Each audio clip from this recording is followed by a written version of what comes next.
remplis le cœur de tes fidèles, allumant le feu de ton amour.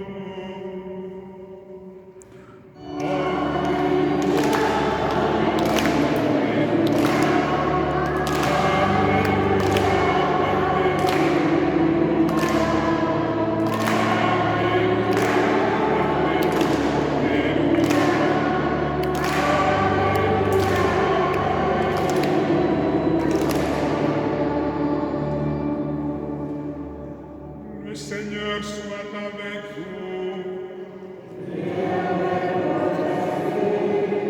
Joyeuse nouvelle de Jésus-Christ selon Saint Jean.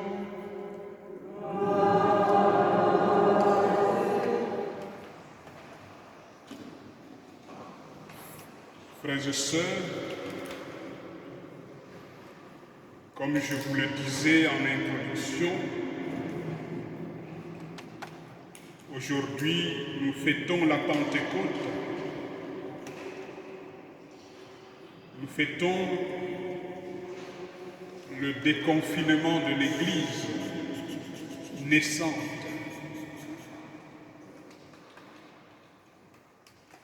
Et ce déconfinement de l'Église a beaucoup de points communs avec le confinement que nous avons vécu. Mais il y a des points de différence.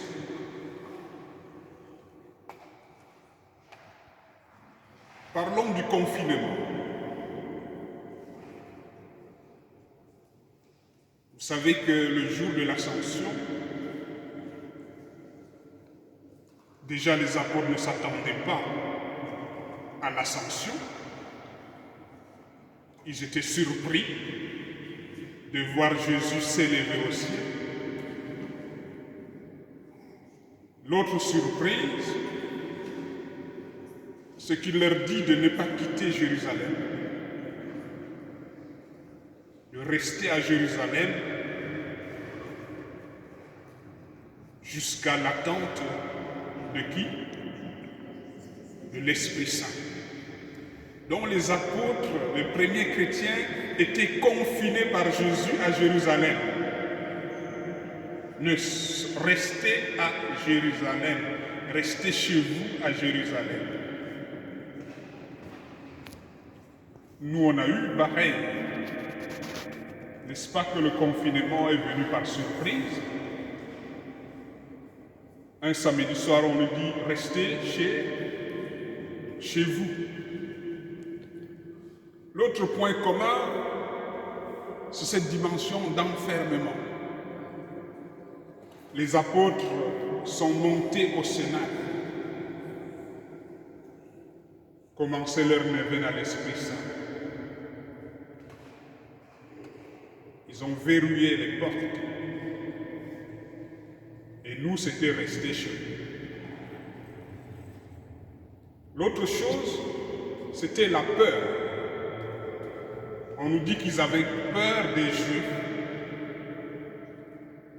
Pourquoi? Parce qu'ils ont vu Jésus mourir, ils se sont dit peut-être nous subirons les mêmes sorts qu'ils avaient peur.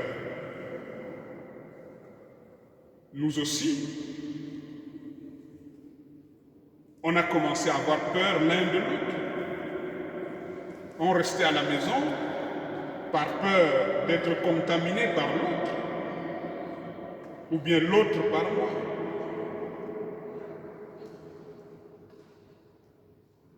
Mais dans ce confinement, on a vu les apôtres aussi pleins de créativité.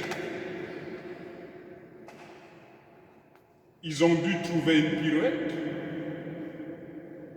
pour remplacer Judas par Matthias.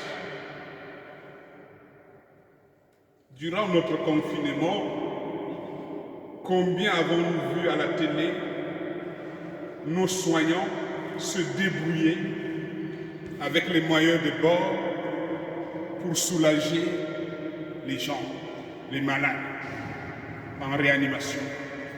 Combien ont dû bricoler des respirateurs et autres à la va-vite pour sauver des vies. Je pense qu'on peut les applaudir en ce moment, en ce jour de Pentecôte. À tous ces soignants,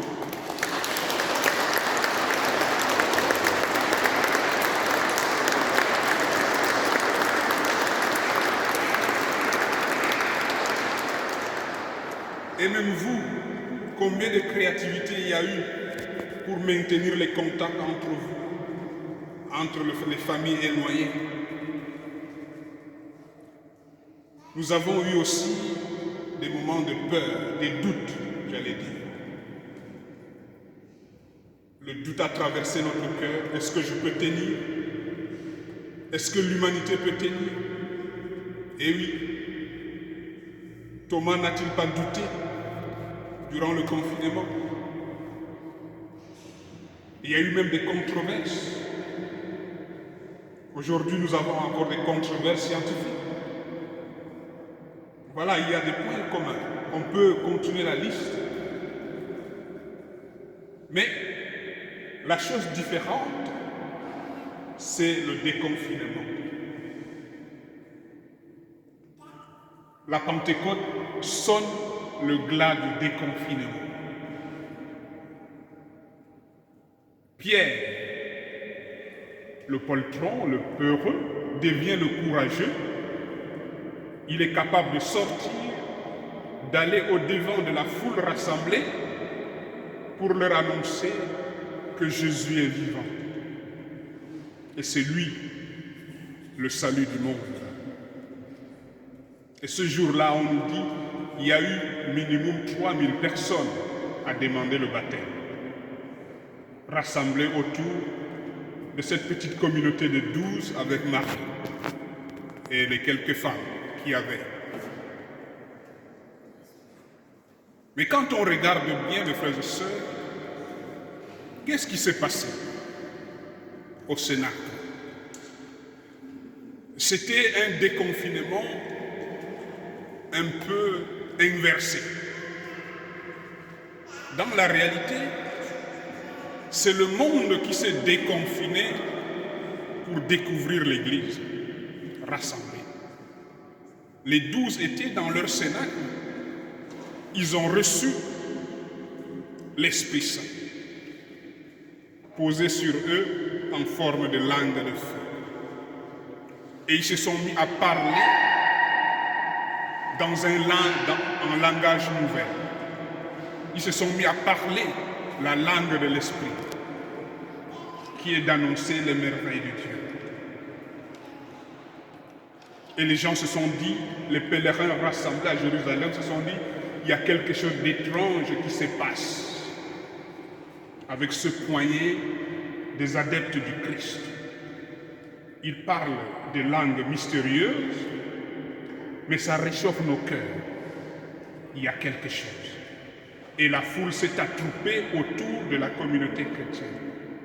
Finalement, l'Esprit Saint a déconfiné l'extérieur. Vous avez vu vous-même que durant ce confinement, beaucoup de ceux qui étaient loin de l'Église ont découvert l'Église à travers les médias. Vrai ou faux? Il y a eu ce regard nouveau sur l'Église. Oui, finalement, on se rend compte que la première mission de l'Église, c'est ce que le Christ disait de lui-même. Il dit, quand j'aurai été élevé des terres, j'attirerai à moi tous les hommes. Oui, frères et sœurs, notre première mission, c'est d'être une force d'attraction, d'être comme des aimants. Nos communautés doivent aimanter le monde. Nos communautés doivent être le lieu, un coin de paradis. Un coin de paradis qui attire, parce qu'il y a quelque chose d'étrange que nous vivons. Une étrangeté qui vient de l'esprit, une nouveauté qui vient de l'esprit. Nous sommes le corps du Christ. Nous devons attirer le monde à l'Église par la valeur exemplaire de la fraternité que nous pouvons vivre, par la valeur exemplaire de l'accueil que nous pouvons donner à notre monde, par la valeur exemplaire de la paix qui se dégagera de nos assemblées. Voilà notre première mission, déconfiner le monde grâce à l'Esprit Saint. Et c'est ça le feu de l'Esprit. Et maintenant, le monde d'après Pentecôte, le second mouvement, c'est de sortir, justement. Sortir de nous-mêmes, sortir de nos églises et aller à la rencontre de ceux qui viennent à notre rencontre. Donc le deuxième mouvement de la Pentecôte, c'est de produire le miracle de la rencontre. Et c'est ce que Pierre et autres ont pu faire. Oui, frères et sœurs, le déconfinement de l'Église n'a pas eu de planification ni de préparation. C'est tout d'un coup que l'Esprit est tombé. On n'a pas eu à préparer un vote parlementaire, ni de programmation de réouverture de l'école, des usines et des restaurants. La Pentecôte, bien sûr, je peux comprendre que la responsabilité du politique, c'est de prévoir, de planifier, d'organiser, de décider. Mais la responsabilité des religieux et religieuses, de nous chrétiens, c'est d'être à l'écoute de l'Esprit et de se laisser guider par cet Esprit qui nous connaît mieux que nous-mêmes. Amen. Voilà ce qui nous attend. Parce que la Pentecôte inscrit au cœur de l'Église la démaîtrise.